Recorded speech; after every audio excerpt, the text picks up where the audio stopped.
首先在盆里倒入500克的面粉，加入盐，增加面的筋性，搅匀之后倒入350毫升的温水。用温水和出的面团比用热水和面筋性更大一些，而且这个水量也要酌情的增减。搅至没有干面粉时，再下手揉成面团。如果粘手的话，可以在手上抹一点油，这样就不会粘手了。将面团充分的揉光滑，像这样偏软一些的面团，盖上盖子醒面30分钟。接着调个油酥，在碗里倒入2勺面粉，加入适量的油，朝一个方向搅拌均匀，调成一个比较粘稠的油酥备用。这会儿面团也醒好了，不需要揉面，利用干面粉把面团搓成长条，先对半切开，这一份切成2个面剂。拿一个面团擀成一个圆饼，有一点粘，在上面撒一些干面粉。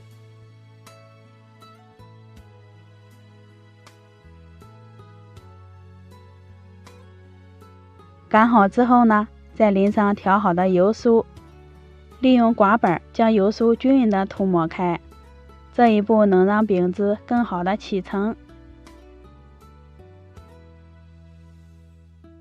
在边缘切一刀，踮起一个角，慢慢的卷起来，边缘捏严实，顶头像包包子一样包起来，防止漏油酥。放回面板上压扁，再松弛10分钟。另一半面搓长，切成5个相等的面剂，拿其中的一份擀成一个边缘薄的面皮，在中间的部分涂上一层油酥，用大拇指一推一捏，包成一个小包子的形状。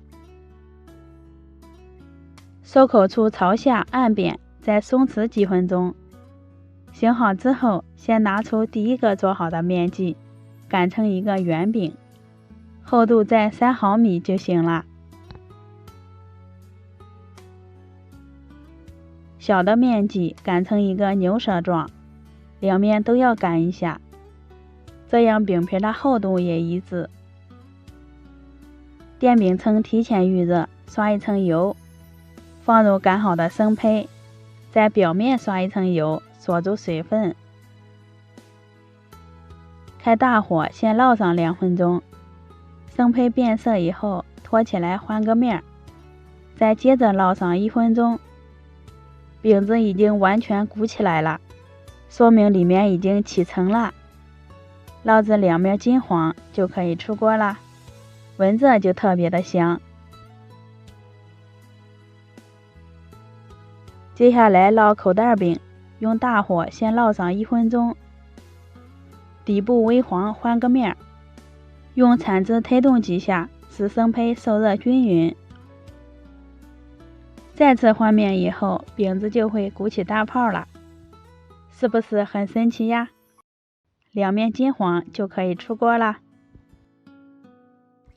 这样和的面团可以做葱花饼、馅饼、糖饼、春饼，都挺不错的。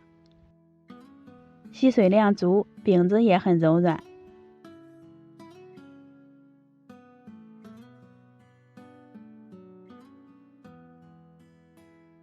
口袋饼也一样，凉了还不容易硬。对半切开，加上炒好的土豆丝儿，也可以加上煎鸡蛋，别提多好吃了。喜欢的朋友可以试一下。谢谢您的观看，我们下期见。